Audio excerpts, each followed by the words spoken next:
Benoît? Non, moi je pense que si on veut peut-être tenter d'expliquer ce qui se passe, il faut peut-être sortir de la Côte d'Ivoire, regarder ce qui se passe sur le marché international. Et comme je l'ai rappelé tantôt, il y a de cela 2 ans, il y avait une surproduction, une forte production qu'on avait. Donc quand il y a une forte production comme ça, c'est donc l'offre qui est beaucoup plus abondante, mais les prix étaient élevés. Depuis quelques années, les prix étaient élevés. Donc les acheteurs rentrent dans une sorte de prudence. Et donc dans cet élan de prudence, là, on décide d'acheter moins, on essaie de s'adapter au marché. Donc la demande commence à baisser. Et donc si cette demande commence à baisser, bien évidemment, les prix sont impactés. Donc quand les prix sont impactés au niveau du marché mondial, bien sûr, les prix vont être impactés aussi au niveau du marché local. La vraie question qu'on peut se poser aujourd'hui, c'est pas à vous que je la pose, mais on peut tous s'auto-questionner là-dessus, c'est comment se fait-il qu'aujourd'hui, un pays qui produit 40% de la production mondiale peut dépendre du marché. Et d'ailleurs,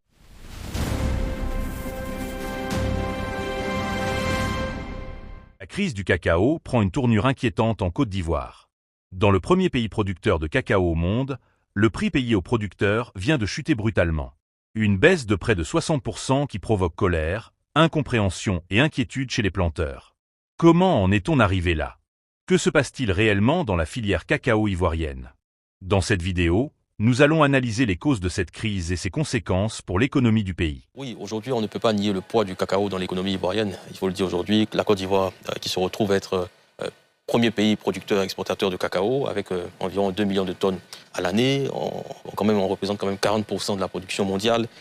Et cette part de la production mondiale représente même 15% de notre PIB. Aujourd'hui, quand je regarde le secteur du cacao, je me dis qu'il y a, enfin même pas que je me dis, ce sont les chiffres qui le disent, il y a 5 millions de personnes qui en vivent aujourd'hui, avec 1 million de producteurs qui sont collectés. Ce qu'on constate aujourd'hui, c'est que lorsque le cacao tremble, c'est l'économie rurale aussi qui va trembler. Mais cette crise dont on parle, elle a 3 volets qui sont peut-être sous-estimés.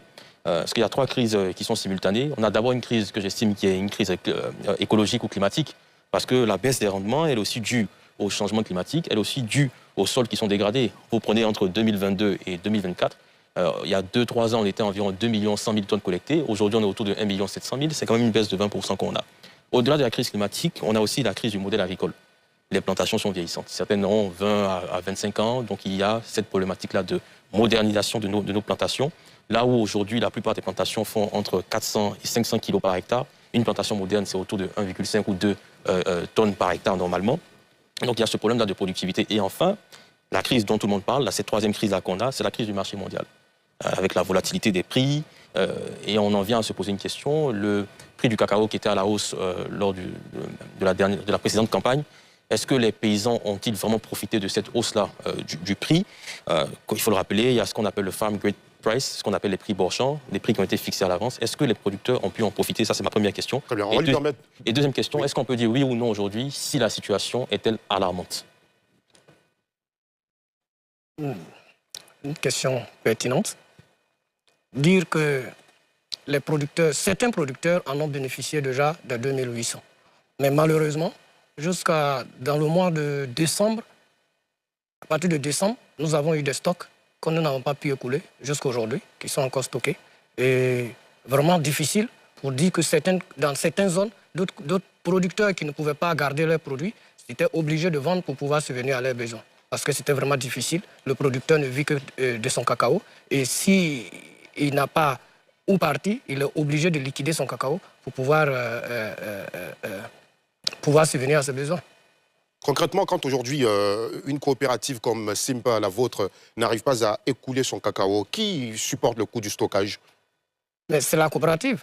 Parce qu'aujourd'hui, tout le cacao, par exemple, vous voyez qu'une coopérative, bien sûr que c'est tous les producteurs qui se sont mis ensemble pour faire la coopérative, mais étant PCA de coopérative qui est devant, va prendre des prêts avec les banques. Cette année, par exemple, il y a les banques, certaines banques qui ont accordé beaucoup de crédits aux coopératives, qui nous ont permis de payer ces stocks-là pour stocker. Donc, ce qui est grave, il y a certaines coopératives comme nous autres qui avons déjà acheté la moitié du cacao qui est stocké dans nos magasins. Donc, les coûts sont supportés par la coopérative. Très bien. C'est bon, Josias. D'abord, j'aimerais saluer notre invité qui vient un peu de loin, on pourrait le dire ainsi. Il nous a signifié tout à l'heure d'Agboville. Alors moi, j'aimerais qu'on commence par le début, si vous me permettez de dire la chose ainsi. Je pense qu'il y a certains citoyens qui ne sont pas vraiment informés relativement à la situation. C'est aujourd'hui ou depuis la situation d'hier qui ont commencé réellement à s'intéresser au sujet. Du coup, j'aimerais qu'on commence par le début. Alors, c'est quoi le réel problème aujourd'hui? Qu'est-ce qui fait que vous n'arrivez pas à écouler votre marchandise? Qu'est-ce qui se passe réellement avec votre cas, c'est-à-dire les agriculteurs, les vendeurs de cacao? D'abord, qu'est-ce qui se passe? Bon, aujourd'hui, je ne veux pas répondre à cette question, mais je pourrais peut-être écorcher un peu. Parce que au niveau du cacao, nous avons un régulateur, qui est le Conseil Café Cacao. Exactement. Et ce régulateur qui est entre les coopératives et les exportateurs. Donc, il y a des quotas qui sont alloués aux exportateurs. Même la coopérative Simpa, qui est une coopérative exportatrice. Donc, au niveau des ventes, il y a des ventes anticipées. Et dans ces ventes anticipées, le Conseil Café Cacao vend et maintenant attribue ces tonnages-là aux coopératives exportatrices et ces coopératives exportatrices arrivent à vendre. Mais au début de la traite, certaines coopératives exportatrices en ont pris les tonnages, au lieu de les revendre au moment où le prix était bon, ont voulu spéculer. En voulant spéculer, les prix a chuté et trouvé dans leurs mains. Donc ils n'ont pas pu vendre. Et là, ça crée problème au Conseil Café Cacao, que ce cacao qui n'a pas pu être vendu revient encore comme stock au niveau du Conseil Café Cacao. Et quand le prix baisse, c'est-à-dire si le prix monte, et ils gagnent. Mais quand le prix baisse, ça frappe. Et c'est ce prix qui a baissé et trouvé ce cacao-là dans les mains qui a créé le problème à tout le monde. Comme Donc, si on vous entend dire ça, est-ce qu'on peut dire d'abord que c'est la faute déjà à ceux-là qui étaient censés vendre, c'est ça? Oui, la faute à ceux-là qui étaient censés vendre. Donc, le problème n'est pas au niveau du conseil. Bon, puisque je ne sais pas si le conseil aussi a vendu tout le cacao. Si tout était vendu, bon, je ne sais pas. Franchement, cette question, elle est un peu lourde pour moi. Mais je me dis que la faute peut être partagée. Très bien. Oui, Mohamed Nour? Non, moi je pense que si on veut peut-être tenter d'expliquer ce qui se passe, il faut peut-être sortir de la Côte d'Ivoire, regarder ce qui se passe sur le marché international. Comme je l'ai rappelé tantôt, il y a de cela 2 ans, il y avait une surproduction, une forte production qu'on avait. Donc quand il y a une forte production comme ça, c'est donc l'offre qui est beaucoup plus abondante, mais les prix étaient élevés. Depuis quelques années, les prix étaient élevés. Donc les acheteurs rentrent dans une sorte de prudence. Et donc dans cet élan de prudence-là, on décide d'acheter moins, on essaie de s'adapter au marché. Donc la demande commence à baisser. Et donc si cette demande commence à baisser, bien évidemment, les prix sont impactés. Donc quand les prix sont impactés au niveau du marché mondial, bien sûr, les prix vont être impactés aussi au niveau du marché local. La vraie question qu'on peut se poser aujourd'hui, c'est pas à vous que je la pose, mais on peut tous s'auto-questionner là-dessus, c'est comment se fait-il qu'aujourd'hui, un pays qui produit 40% de la production mondiale peut dépendre du marché. Et d'ailleurs, le ministre Bruno Koné le disait sur une chaîne étrangère il y a quelques jours, il disait qu'il n'était pas normal aujourd'hui que le premier pays producteur de cacao soit dépendant de la volatilité du marché. Donc c'est une question qu'on peut se reposer. Et moi, j'aimerais vous poser une question, vous qui êtes dans le domaine aujourd'hui, avec cette chute-là qu'on voit aujourd'hui, est-ce que les jeunes vont-ils toujours s'intéresser ou vont de moins en moins s'intéresser à la culture du cacao, selon vous? Bon, je pense que la jeunesse ne devrait pas s'hasarder sur le prix du cacao pour dire qu'ils ne vont pas faire le cacao. Le cacao, c'est un héritage de nos aïeux qui est resté pour que nous, les jeunes, nous puissions, quand on ne réussit pas là-bas, qu'on revienne en brousse, même quand on réussit, qu'on revienne en brousse pour vraiment prendre ce que nos aïeux nous a légué. Et pour ça, il y a beaucoup de choses qu'on peut faire pour ne pas dépendre. Aujourd'hui, la coopérative Simpa que je gère, nous sommes allés à la transformation. À la transformation pour avoir un plus-value. Et je pense que c'est à cette transformation-là que nous devons aller et demander en sorte que l'État puisse subventionner ou aider ces coopératives-là pour qu'on aille à grande échelle la transformation. Et à la transformation, il ne faut pas seulement se baser sur la transformation, mais il faut aussi consommer. Donc aussi faire comment on appelle, la communication et puis la sensibilisation pour que ce cacao que nous-mêmes nous travaillons, nous puissions consommer et nous puissions ajouter quelque chose dessus pour ne pas que les jeunes puissent fuir. Sinon, avec le prix qui chute, ça peut faire fuir les jeunes en tout cas. Moussa Savadogo, l'État ivoirien a annoncé le rachat d'au moins 100 000 tonnes de cacao invendus. C'est un mécanisme qui fonctionne sur le terrain? 100 000 tonnes invendues. Oui. Bon, oui, eux disent 100 000 tonnes. Donc c'était 123 000 tonnes que j'avais appris. Oui. Oui, bon. Ce mécanisme, effectivement, il existe. Les 123 000 tonnes existent. Ils ont commencé à faire certains enlèvements parce qu'ils avaient lancé, l'État avait dû donner un montant, j'ai entendu, de 288 milliards ou quoi pour pouvoir enlever tout ce cacao. Effectivement, les enlèvements ont commencé, mais difficilement.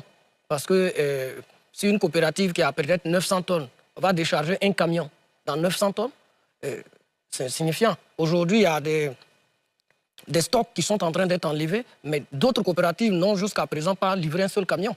Donc, effectivement, le mécanisme d'enlèvement a commencé, mais il nous reste que peut-être, aujourd'hui, nous sommes au 5. Donc, je peux dire qu'il nous reste 3 semaines. Si dans les autres semaines, on n'a pas pu faire plus, est-ce que dans ces 3 semaines restantes, on va pouvoir le faire? Très bien. Mohamed Nour Diarra Souba? Oui, en fait, vous parlez tout à l'heure de la question de la transformation, et je trouve que c'est justement ça le paradoxe ivoirien aujourd'hui. C'est qu'on arrive à produire, comme j'ai dit tantôt, 40% du cacao mondial, mais on ne fait que capter 10% de la valeur mondiale du chocolat. Je prends un exemple aujourd'hui, la tablette de chocolat, si on la vend à 2000 francs, le paysan, celui qui fournit la fève, lui ne gagnera que 200 francs. Transformation, ça va 600 francs pour la transformation. Ensuite, transport, marketing, distribution, on prend 10 200. Donc la chaîne de valeur aujourd'hui, elle est faible. Elle doit augmenter justement pour que le secteur puisse se relever. Alamine n'est pas là ce soir, mais je prendrai l'exemple de la Tchéquée, par exemple. Voyez-vous, imaginez, nous, la Côte d'Ivoire, on décide de vendre simplement le manioc de façon brute et on ne vend pas la Tchéquée. Vous voyez que les marges seront assez faibles à ce niveau-là. Donc, d'où l'idée ou l'idéal pour la Côte d'Ivoire de chercher à aller vers la transformation. Aujourd'hui, on a un taux de 20 à 30% de transformation. L'État part de 50% comme objectif d'ici sur le court terme. Peut-être qu'il faut aller beaucoup plus loin. C'est ce que je voulais compléter par rapport à ce que vous disiez. Moussa Savadogo, président de la coopérative Simba, et juste à côté de lui, Obed Blandédois. Je rappelle que vous êtes 3e vice-président et porte-parole de l'organisation interprofessionnelle agricole Café Cacao. Bonsoir. Bonsoir. Soyez le bienvenu sur ce plateau. Concrètement, à quoi sert l'OIA aujourd'hui dans la filière? Merci. Je voudrais d'abord vous porter les salutations du président de l'OIA, le président Siaka Diakité, qui me charge de vous dire merci pour l'opportunité que vous nous donnez d'être sur ce plateau ce soir pour parler de l'OIA. L'OIA fait partie des organisations interprofessionnelles agricoles que l'État a voulu dans toutes les filières agricoles. Et la dernière interprofession en naissance, c'est l'OIA Café Cacao. L'esprit de l'OIA, c'est de permettre à tous les acteurs de se trouver ensemble au sein d'un seul collège et puis prendre des décisions ensemble dans l'intérêt de chaque maillon. Mais l'État a quand même pensé aux producteurs qui sont le maillon le plus faible de ces collèges pour donner 60% de voix de décision aux producteurs dans le fonctionnement de l'OIA. Est-ce que l'OIA a un pouvoir de décision aujourd'hui? L'OIA décide de ce qui se passe dans la filière. L'OIA décide en concertation, mais l'esprit de l'OIA, c'est aussi d'accompagner la politique agricole définie par l'État. Très bien. Voilà. Et justement, depuis l'officialisation de cette interprofession, qu'est-ce qui a changé pour les producteurs?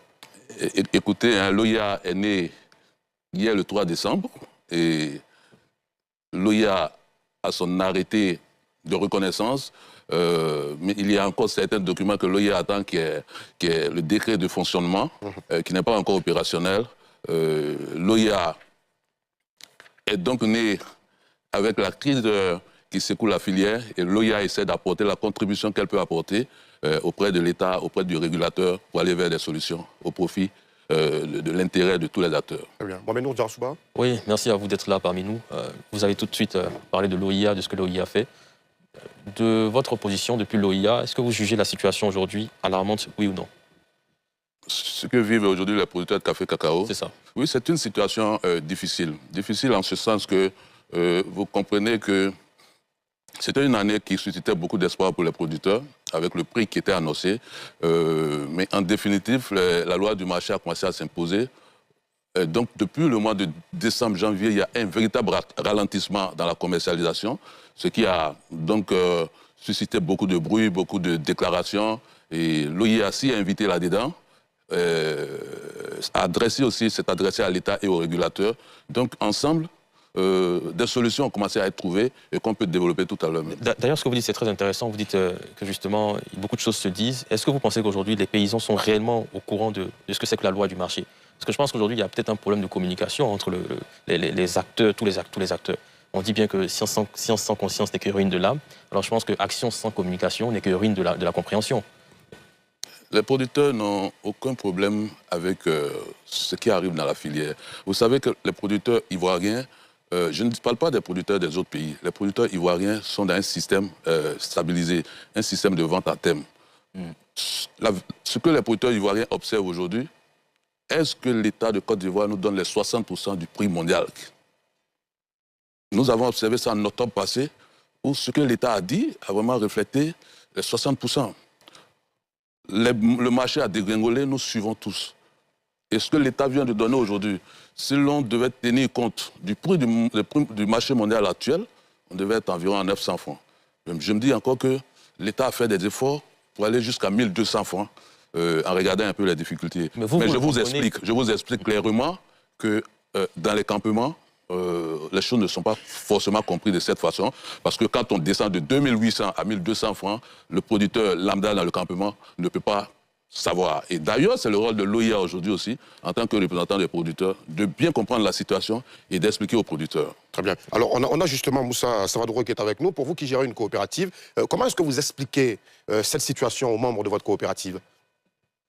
Difficilement. Vous savez que depuis 2012, le Conseil Café Cacao existe, donc qui régule le prix à chaque fois. Et les prix sont donnés en début octobre. Et l'intermédiaire qui finit toujours fin mars et en début avril. Mais vous voyez que cette année, comme vous le dites par rapport à la communication, parce que l'année passée, par exemple, on voyait que d'autres pays qui augmentaient le prix, en son temps, il n'y a pas eu d'augmentation. Il n'y a pas eu d'augmentation au moment où le prix était augmenté. Mais dans ces temps-ci, le prix a chuté et vous voyez que les stocks que nous avons, qui devaient être vendus, que nous avons compté sur ce mois pour vendre, un prix vient tomber.